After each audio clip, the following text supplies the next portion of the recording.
जो लोग भोजपुरी को अश्लील बोलते हैं ना, वो बहुत शौक से हिंदी की वेब सीरीज सुनते हैं और देखते हैं और उसमें माँ बहन की गालियाँ सुनते हैं। खुलेआम माँ बहन की गालियाँ दी जाती हैं वेब सीरीज में।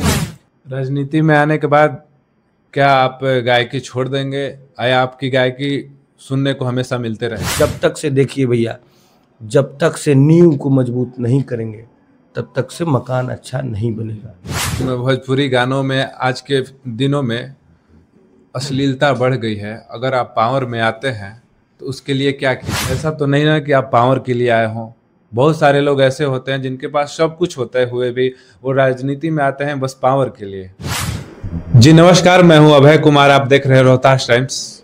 अभी हमारी मौजूदगी है करहगर विधानसभा में और हमारे साथ मौजूद है ऐसी शख्सियत जो किसी भी परिचय का मोहताज नहीं है, जो अपनी गायकी से हर दिलों में राज करते हैं। इनकी गायकी देश में विदेशों तक मशहूर है। जी हाँ, हमारे साथ जुड़े हुए हैं रितेश पांडे जी। सर, आपका हमारे चैनल रोहतास टाइम में बहुत बहुत स्वागत है सर। बहुत बहुत धन्यवाद। नहीं सर, आप गायकी छोड़कर राजनीति में क्यों आए? देखिए क्या है कि हमारा सोचने का तरीका थोड़ा हटके बोल सकते हैं हम अपने शब्दों में, क्योंकि हम बहुत ज़्यादा धन अर्जित कर बहुत ज़्यादा प्रॉपर्टी बनाकर मरना नहीं चाहते हैं, क्योंकि मरना तो सबको है एक ना एक दिन। हम मरना चाहते हैं कुछ करके, अपने गांव के लिए, अपने समाज के लिए, अपने क्षेत्र के लिए, अपने राज्य के लिए, अपने देश के लिए हम कुछ करके मरना चाहते हैं। हम बहुत ज़्यादा धन अर्जित करके क्या, उनमें मैं निरर्थक समझता हूँ ये बात। हम जब बनारस में पढ़ते थे तो हमारा फ्रेंड सर्किल ऐसा था कि हम लोग जाते थे रात में 2-2 बजे 2-3 घंटे तक मणिकर्णिका घाट पर बैठते थे।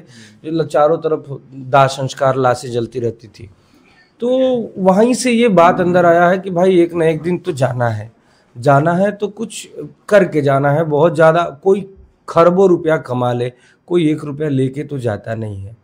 तो इसलिए मैं सेवा करने के लिए आया हूँ। मैं राजनीति में पैसा कमाने के लिए नहीं आया हूँ। पैसा आप लोग की दया से, ईश्वर की कृपा से, हमारे भोजपुरी को सुनने समझने वाले लोगों के आशीर्वाद से, मैं जो भी है संसाधन ठीक है ईश्वर की कृपा से, लेकिन मैं बस मेरे मन के अंदर सेवा का भाव है। लोगों की सेवा करना चाहते हैं, इसलिए राजनीति में आए हैं। ऐसा तो नहीं ना कि आप पावर के लिए आए हों। बहुत सारे लोग ऐसे होते हैं जिनके पास सब कुछ होते हुए भी वो राजनीति में आते हैं बस पावर के लिए।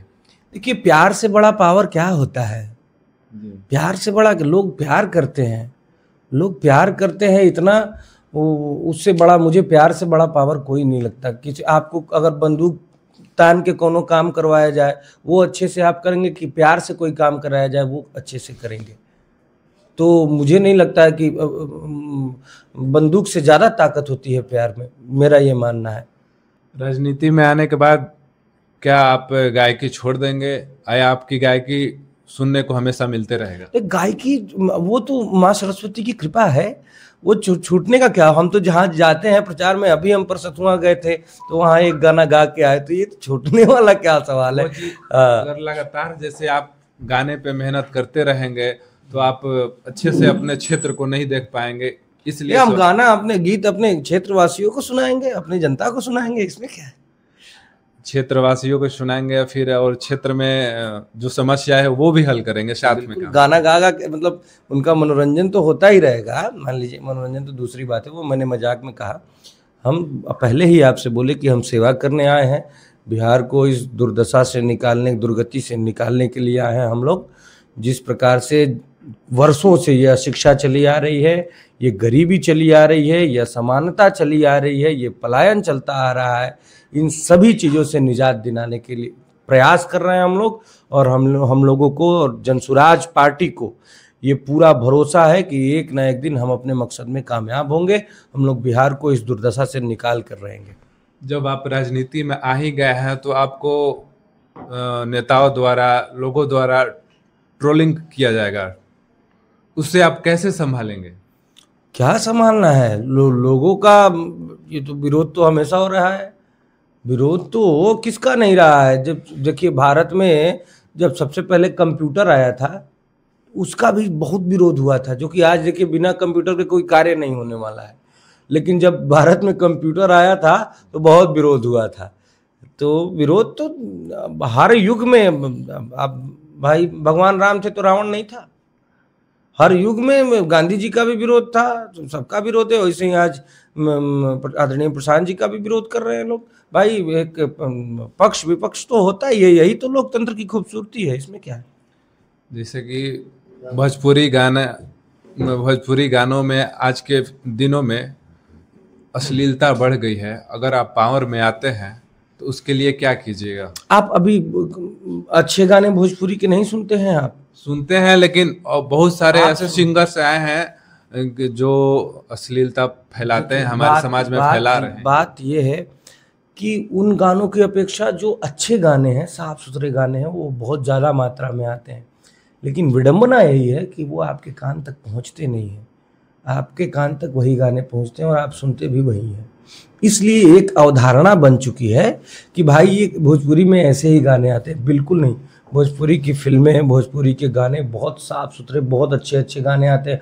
भोजपुरी में हमने कम से कम सैकड़ों हजारों देवी गीत गाए होंगे, हजारों बोल बाबा के गाने गाए होंगे, बोल बम, छठी मैया के कितने गाने गाए होंगे, सामाजिक गाने कितने गाए होंगे। आप देखिए, एक सिंपल सी बात है, जैसे शरीर में बहुत सारे अंग हैं, बहुत सारे अंग हैं ना, लेकिन पहचान इस शरीर की मुंह से होती है, फेस से। तो भोजपुरी के अच्छे गाने भोजपुरी का फेस है, मुंह है। भोजपुरी के अच्छे गानों से भोजपुरी की पहचान करिए, ठीक है।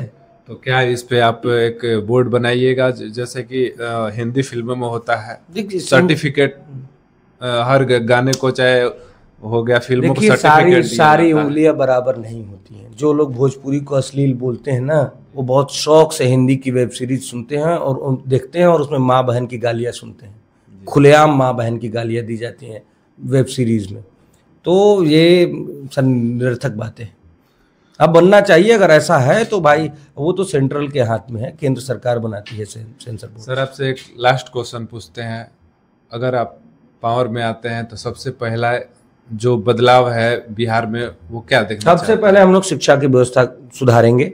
हर प्रखंड में 5 नेत्रहाट स्तर के विद्यालय खोलेंगे, और जब तक वो विद्यालय खुल नहीं जाते हैं, बन नहीं जाते हैं, मॉडल स्कूल्स, तब तक हम व्यवस्था करेंगे लोगों को कि अपने सबसे ज़्यादा मेडिकल कॉलेज की ज़रूरत है, और इंजीनियरिंग कॉलेजों के IT। अब हमारी बात पूरी नहीं होने देंगे तो कैसे समझ पाएंगे।